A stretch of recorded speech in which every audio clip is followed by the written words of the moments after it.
E eu vi a cidade santa, a nova Jerusalém, que descia do céu da parte de Deus, ataviada como uma noiva para o seu noivo. Glória seja dada a Jesus. Irmãos, este texto que a gente lê vai falar sobre acerca daquele lugar que a gente tanto almeja aí. Mas eu quero saber quem foi que nos fez essa promessa e essa proposta tão maravilhosa de que hoje a gente se rende aos pés ao poderio deste homem, acreditando que ele vai nos levar para um lugar diferente.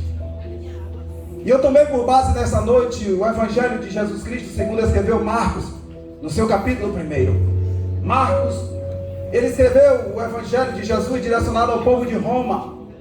E o livro de Marcos, dentre Mateus, Marcos, Lucas e João, é o Evangelho que mais trata do poder. Mas do poder de quem?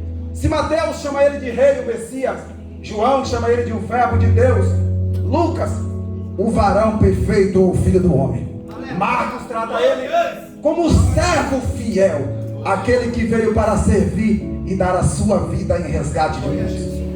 Só que Marcos traz outras pessoas nessa alegoria do seu capítulo 1. E já já você vai entender. Tenha um pouquinho de paciência comigo, porque eu estou nervoso, não estou acostumado a pregar para um público desse tamanho, mas eu creio que o Espírito vai nos ajudar. Marcos começa o seu evangelho e ele tem uma palavra poderosa.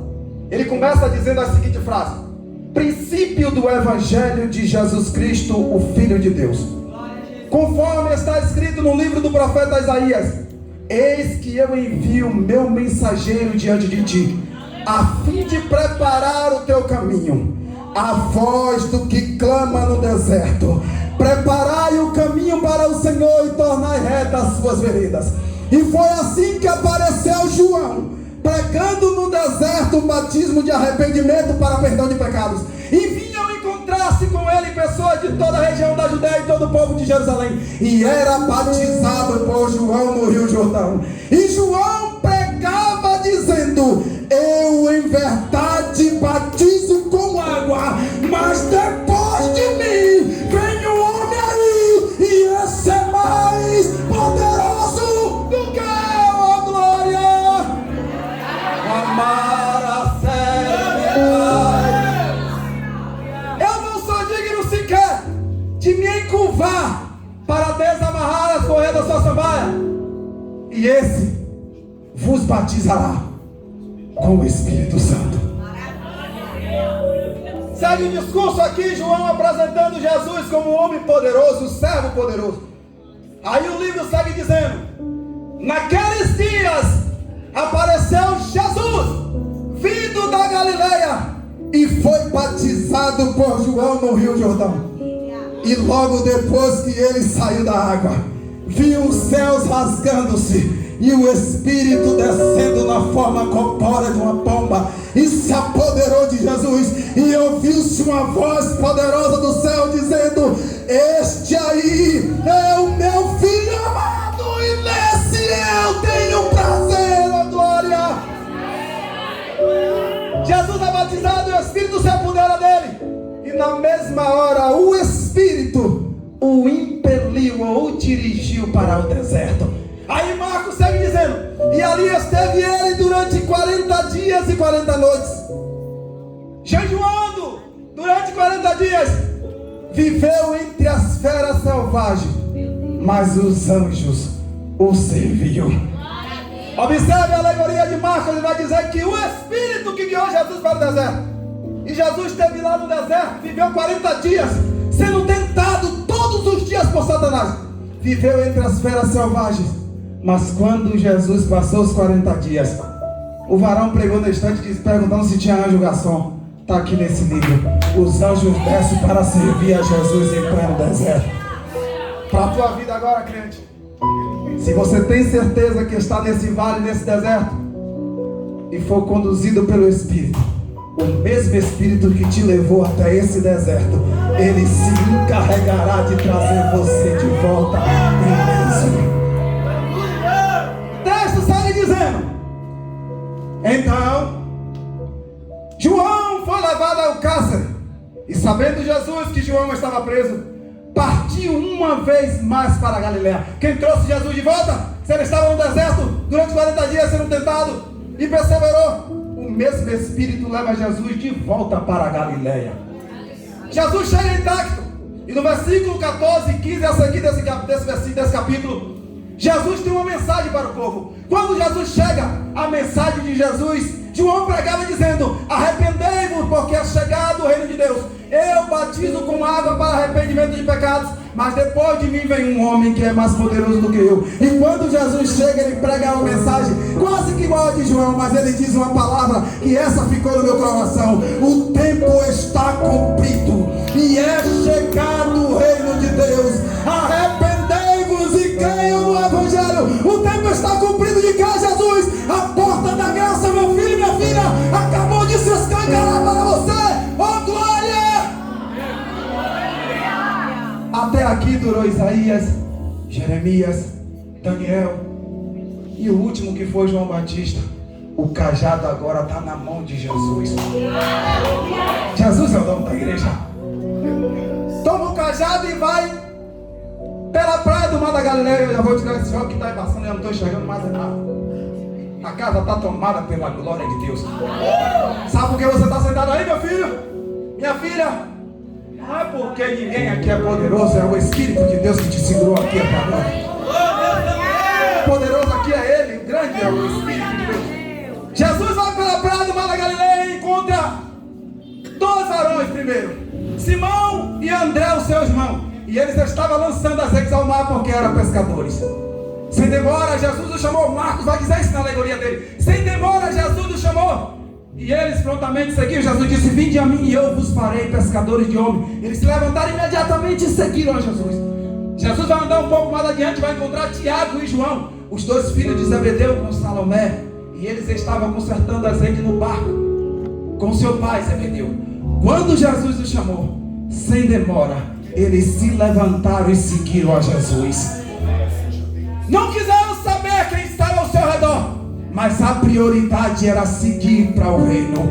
E hoje o que a gente vê nos últimos dias, eu vou trazer um recado de Deus para a sua vida. Hoje eu não posso, não dá, não foi chamado ainda, não é chegada a minha hora. Mas a hora de Jesus para a minha e para a tua vida é nesse exato momento. E é agora. Estamos convocados para uma grande obra.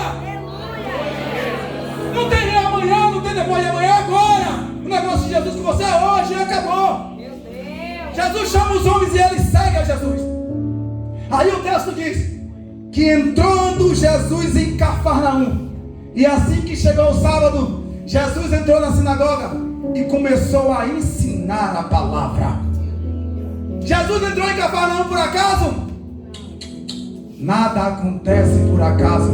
Isaías capítulo 9, versículo 1. Em umas bíblias mais antigas vai dizer assim: ah, Cafarnaum, aquele povo que habita nas margens do Rio Jordão, lá nos confins de Zabulon e Naphtali, para um povo que andava em meio às trevas, para eles brilhou a maravilhosa luz. Jesus chegou em Cafarnaum. Jesus chegou em Cafarnaum, a glória. Aleluia, meu Deus. Oh, glória. Aleluia. Jesus começa a ensinar e o povo se admirava com o seu ensinamento, porque ele não ensinava como os mestres da lei, mas Jesus ensinava como alguém que possui autoridade. A Bíblia diz que naquele exato momento levantou-se na sinagoga um jovem possuído pelo espírito imundo. E esse espírito se dirigiu a Jesus e disse: o que querem de nós, Jesus de Nazaré? Vieste para a nossa destruição? Eu conheço a ti e sei que tu és o Santo de Deus. Jesus rapidamente tomou a palavra e disse: fica quieto, espírito imundo, e saia deste homem agora. O espírito começou a se bater na sinagoga, contorcendo aquele jovem, gritando com poderosa voz, saiu dele. A Bíblia diz que a sinagoga entrou em transe, o povo começou a ficar em êxtase, sacudindo uns dos outros, dizendo: o que é isso? O novo ensinamento é exposto aqui. Ele dá ordem e até os demônios têm que obedecer. Ele tem poder sobre os demônios. Ele tem poder sobre os demônios. Ele tem poder sobre os demônios. Aqui o primeiro poder de Jesus manifestado potestade sobre os demônios. Jesus cura a sogra de Pedro, como foi dito aqui. Depois Jesus vai encontrar um jovem leproso à beira do caminho. O jovem vai se prostrar aos pés de Jesus e vai dizer: Senhor, se for da tua vontade, o Senhor tem o poder de me purificar.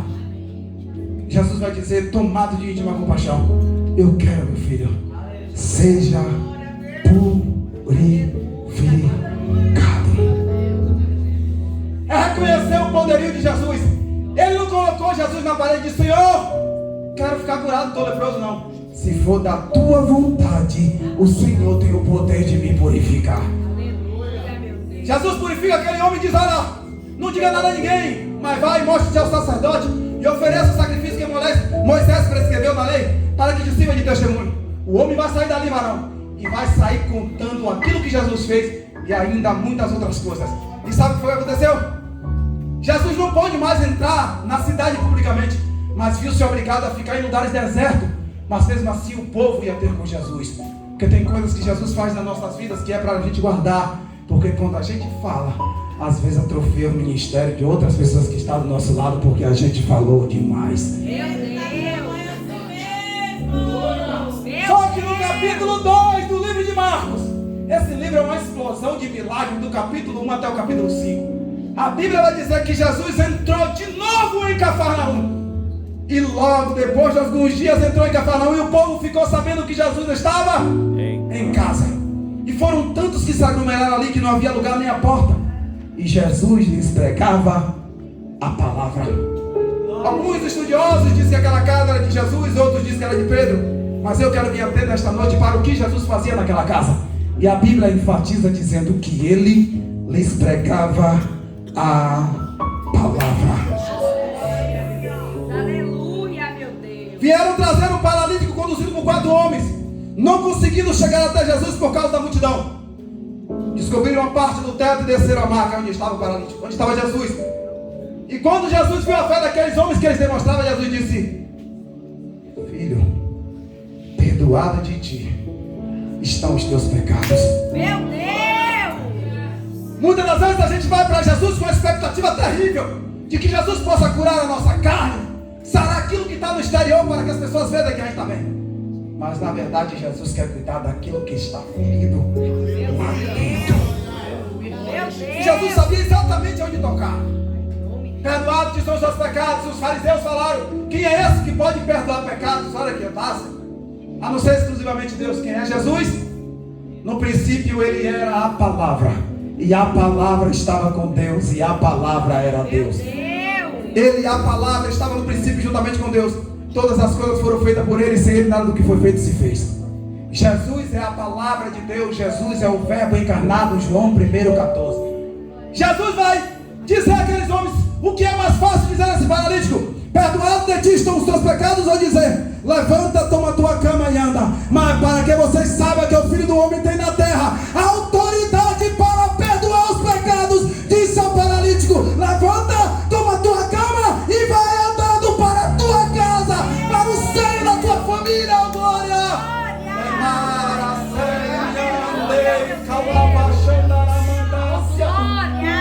Jesus é o homem aqui no capítulo 2 que tem o poder de perdoar pecados. Se você entrou aqui acabado dizendo: eu pequei contra o céu e contra a terra, Jesus perdoa pecado nesta noite. Ele perdoa pecado, meus irmãos. Ele perdoa pecados.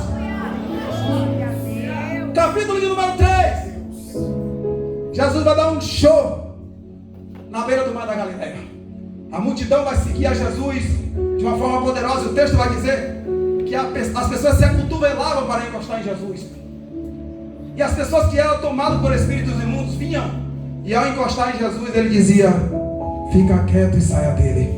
Um grande show de expulsar demônios em pleno mar da Galileia. No capítulo 4, Jesus, ele se constitui Senhor das palavras. Já eu encerro, fique tranquilo. Eu não vou enfadar você nessa manhã, não. A Bíblia diz que Jesus começa a pregar por parábolas. Fala sobre a cerca do reino do céu, que é semelhante a um semeador que saiu a semear. E ele fala sobre o grão que caiu em terra seca, o outro caiu no espinheiro, o outro caiu em terra fértil, o último. E no final disso aqui, no versículo 35 do capítulo 4, Jesus, depois de ensinar por parábola, para na margem do mar da Galileia, declinando o sol, e dá uma ordem aos seus discípulos: despede toda a multidão, porque a gente vai para o outro lado. Meu Deus. Discípulos entram no barco, e a Bíblia vai dizer que com eles aí há outros barquinhos que seguiam a Jesus.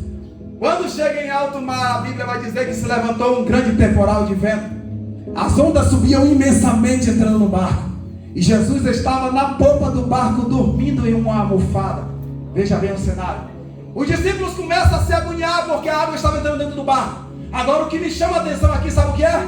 É que tinha outros barcos ali do lado, mas a Bíblia não diz que aquele barco que estava do lado, eles estavam no tornado. Mas o barco que Jesus estava no meio do tornado.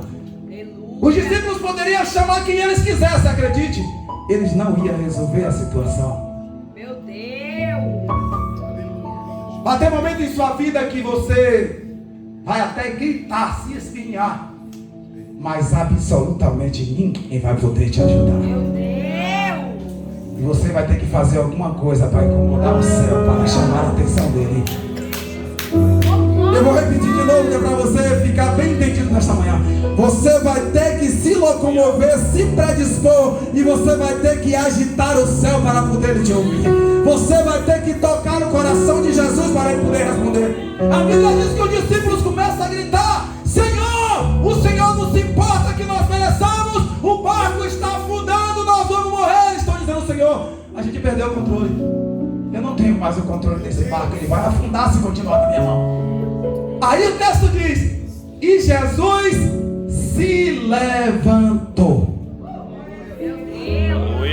Quando Jesus se levanta, eu entendo o que era que Jó estava falando quando ele falou no capítulo 19, versículo 25. Jó estava acabado no pó e na cinza, cheio de lepra, mas lá no coração de Jó havia uma esperança, e Jó profetizou dizendo: bem eu sei que o meu Redentor ele vive, e que por fim se levantará para me defender. Oh glória! Quando Jesus se levanta, Jesus dá duas ordens: quieta vento, te sossega mar, e houve uma calmaria naquele dia. Oh glória! Aleluia, Jesus! Meu Deus. Aleluia! E quando tudo silencia diante de Jesus, Jesus chama os discípulos e diz: por que vocês estão tão covardes? Ainda não tem fé? Os discípulos olham um para o outro, atemorizados e alegres com o que aconteceu. Quem é este homem que manda e até o vento e o mar lhe obedecem? Eu entendo logo o que João estava dizendo. Eu batizo até em água para perdão de pecados, mas esse homem manda na força da natureza. Aquieta vento, te assossega mar. Espera só mais um pouquinho. A Bíblia diz que Jesus calma o vento e a tempestade, atravessa para o outro lado, e lá tem um homem. Um homem endemoniado que não conseguia ficar quieto. O povo prendia com agrilhão, com corrente, com algemas, e eles quebravam. Sabe por que ele quebrava aquelas algemas e saía? Porque eles estavam usando de verdade as armas erradas. Porque a Bíblia diz que a nossa luta não é contra a carne nem contra o sangue. Aquele homem já estava aprisionado, não precisava mais de cadeia, mas o povo teimava em prender ele. E os demônios, para não ficar por baixo, os demônios rompiam as cadeias e saíam. Sabe por quê? Porque um ser humano, ele só pode ter autoridade sobre um demônio se for através do nome de Jesus. Aleluia! Jesus expulsa a legião. Do outro lado encontra Jairo. A multidão se formou de novo. Jesus vai até a casa de Jairo. Chegando no meio do caminho, encontra a mulher do fluxo de sangue. Jesus cura. E algo extraordinário acontece, que Jairo está o tempo todo do lado de Jesus, mas não vai falar nada. Jairo não vai questionar porque Jesus curou a mulher do fluxo de sangue primeiro do que ele. Por quê? Porque Jairo entende que o milagre dele não era prioridade, mas que todos são iguais diante de Deus. A visão de Deus, ela nunca foi vertical, é horizontal. Deus vê todos os seres humanos da mesma forma, todos são iguais diante de Deus. Jesus sai dali e manda a multidão parar. A multidão que vai atrás de Jesus diz: só para aí, daqui em diante só vai eu, Tiago, João e Pedro. E Jairo, vai ter momento na sua vida que você vai ter que deixar algumas pessoas para trás para poder obter alguma coisa da parte de Deus. Aleluia. Vai chegar um momento em que Jesus vai dizer, ó, daí para frente é eu e você, fulano sai, Bertano sai, Cicrano sai. Mas para isso Deus está te preparando hoje com a estrutura, para quando Ele me entregar aquilo que Ele te prometeu, você ter estrutura para suportar e passar para as outras pessoas. A Bíblia diz que Jesus chega na casa de Jairo, chega lá, estava tendo, os tocadores já estavam tocando, as pessoas chorando de forma desesperada dentro da casa. Jesus chega, olha para aquela multidão chorando e dizendo, que alvoroço é esse? Por que está todo mundo em alvoroço? A menina não está dormindo, não, a menina não está morta, não está dormindo. O povo disse, está louco, esse homem está maluco, não tem como, está morta. Jesus disse, ó, bota todo mundo para fora. Meu Deus. Bota para fora. Meu Deus. Sabe o que é isso? Incredulidade. Não acredita no meu ministério. Diz que Deus não vai fazer. É impossível acontecer. Saia! Bote para fora da sua vida hoje. Aleluia. Enquanto não sair, não vai acontecer nada. O céu está cerrado. Meu Deus. Quando Jairo bota a multidão para fora, que Jesus mandou botar para fora, Jesus chama Jairo e os discípulos entram dentro do quarto. E Jesus vai dar uma ordem à menina. Só Marco vai falar na linguagem aramaica. Talita cumi, que significa, a ti eu te digo, cordeirinha, levanta-te e anda. Jesus aqui, Ele vai vencer a morte. Ele vai dominar sobre a morte. No capítulo 16, 15 do livro de Marcos, a Bíblia diz que Jesus passou por uma situação muito terrível, que foi a via dolorosa, a cruz que esperava Jesus. E Isaías 53 vai falar sobre isso. Quem deu crédito à nossa pregação? E a quem se revelou o braço forte do Senhor? Porque foi subido perante Ele como um renovo, como um broto, como raiz de uma terra seca. Não havia nele aparência nem formosura para que olhando nós para Ele o desejássemos. Ele era o mais oprimido entre os homens, indigno, varão de dor, mas experimentado em todas as obras. Mas verdadeiramente Ele tomou sobre si as nossas dores e as nossas transgressões, e levou sobre si, e nós repudiávamos como aflito, ferido de Deus, oprimido. Ele foi moído por causa das nossas transgressões, foi transpassado por causa das nossas iniquidades. O castigo que nos traz a paz estava sobre Jesus, e pelas pisaduras dele, todos aqui nesta noite foram sarados e curados. Oh glória!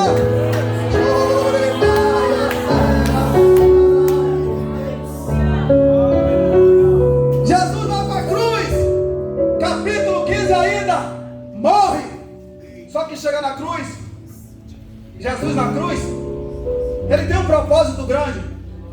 Livro de Colossenses capítulo 2, versículo 14 e 15. E Ele cancelou a escrita da dívida que era contra nós, que consentia em suas ordenanças. Jesus removeu completamente do meio de nós, cravando-a na cruz, e despojou todos os principados e poderes malignos, fazendo de todos eles um espetáculo público, triunfando naquela cruz. Jesus venceu a morte naquela cruz do Calvário. Ele trouxe a redenção para mim e para a tua alma.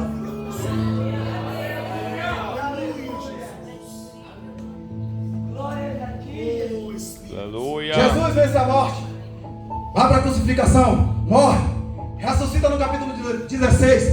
A Bíblia vai dizer que Jesus ele ressuscita. As mulheres vão até ali, Maria, a outra Maria, Maria Madalena e Maria Salomé. Quando elas chegam no meio do caminho, elas vão dizer: quem porventura nos removerá aquela enorme pedra da porta do sepulcro? Quando ela chegou lá, o problema já tinha sido resolvido. Meu Deus. O anjo do Senhor desceu do céu como um relâmpago, removeu a pedra e sentou-se em cima. E o anjo disse: está buscando a quem? A Jesus de Nazaré? Aquele que foi crucificado? Não está mais aqui não. Jesus já ressuscitou. Oh, glória. Jesus já ressuscitou. Jesus já ressuscitou. Aleluia. Jesus, segundo o livro de Hebreu, é a primícia daqueles que dormem. E por que esse Jesus, já estou encerrando, por que esse Jesus teve que passar por todo esse sofrimento e vencer a morte? Se Jesus não ressuscita dos mortos, de maneira nenhuma teria ele poder para ressuscitar alguém. Apocalipse capítulo 1, versículo 17 e 18. A Bíblia diz assim: e quando eu ouvi João, caí como morto. Mas ele estendeu as suas mãos sobre mim e disse: não tenha medo, João. Eu sou o primeiro e o último. Eu sou aquele que vive e estive morto, mas agora eu vivo por toda a eternidade. E eu possuo a chave da morte e do inferno. Glória! Meu Deus, Jesus ganhou o aleluia. direito da chave da morte e do inferno. E ele ganhou isso que ele conquistou para mim e para você. Livro de 1 Coríntios, capítulo de número 15, versículo 51 a seguir. Paulo vai falar para o povo de Corinto. O povo não acreditava mais na ressurreição. Tinha uma seita dos saduceus que não acreditava. Aí Paulo vai, tomado pelo Espírito, escrever para eles dizendo: irmãos, eu ainda quero lhes mostrar um mistério. Nem todos morreremos, mas seremos transformados. E olhe no soar da última trombeta, porque a última trombeta soará, e os mortos em Cristo ressuscitarão incorruptível. Porque convém que este corpo que é perecível se revista da incorruptibilidade, e este corpo que é mortal se revista da imortalidade. Aí Paulo disse: quando isso se cumprir, que este corpo corruptível se revestir da incorruptibilidade, e o corpo mortal se revestir da imortalidade, aqui entra o triunfo da igreja. Então cumprir-se-á a palavra que está escrito: tragada foi a morte pela vitória. Tragada foi a morte pela vitória. A vitória da igreja está aqui. Onde está a morte, a tua vitória? Onde está a morte, o teu agrilhão? Porque o agrilhão da morte é o pecado, o poder do pecado é a lei. Mas graças a Deus que nos dá a vitória por intermédio do nosso Senhor e Salvador Jesus Cristo. Mais um texto, segura que lá vai.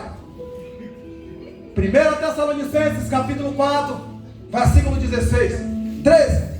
Irmãos, não quero que sejam ignorantes acerca daqueles que já dormem, para que vocês não se entristeçam como os demais que não têm esperança. Porque se acreditamos que Jesus morreu e ressuscitou, Deus também trará com Jesus Cristo todos aqueles que nele dormem. Dizemos isso pela palavra do Senhor, que nós, os que ficarmos vivos, não procederemos os que dormem, porque o mesmo Senhor descerá do céu com um alarido, com a voz de arcanjo e com a trombeta de Deus. Ah, meu Deus. E os mortos em Cristo ressuscitarão, e nós seremos arrebatados. Aleluia. A maior esperança da igreja está aqui, o arrebatamento. Aí a Bíblia diz: e assim estaremos com o Senhor para sempre. Aonde estaremos com o Senhor para sempre? Por enquanto aqui Paulo ainda deixa no ar. Nas nuvens estaremos com o Senhor. Aí eu digo: meu Deus, mas esse povo todo vai para onde? Aí é a hora que João entra. João vai ver exatamente onde eu e você vai ficar. João vai olhar, tomado pelo Espírito, na ilha de Patmos, e vai dizer: e eu, João, vi a nova Jerusalém, que descia do céu, ataviada como uma noiva para o seu esposo. João segue dizendo: e eu ouvi uma voz que dizia: eis que o tabernáculo de Deus agora está com os homens, e ele te será por povo, e ele, o próprio Deus, reinará com eles. Aí a Bíblia vai dizer: e não haverá mais morte, nem choro, e nem ranger de dente, porque a antiga ordem já havia se passado. Sabe o que é que João está dizendo com isso? Que tudo que a gente está passando aqui é passageiro, mas que a nova Jerusalém vai descer do céu da parte de Deus. E essa é a mensagem que Deus colocou no meu coração nesta madrugada para passar para os irmãos. Que saudade eu tenho de um lugar que eu ainda não vi, mas a nova Jerusalém descerá do céu. Ela vai vir da parte de Deus, e nós vamos habitar com Jesus Cristo para sempre. Não haverá mais morte, não haverá mais choro, não haverá ranger de dente, porque todas as suas lágrimas o Rei, Ele irá de enxugar. E até aqui me ajudou o Senhor, e eu agradeço pela minha rica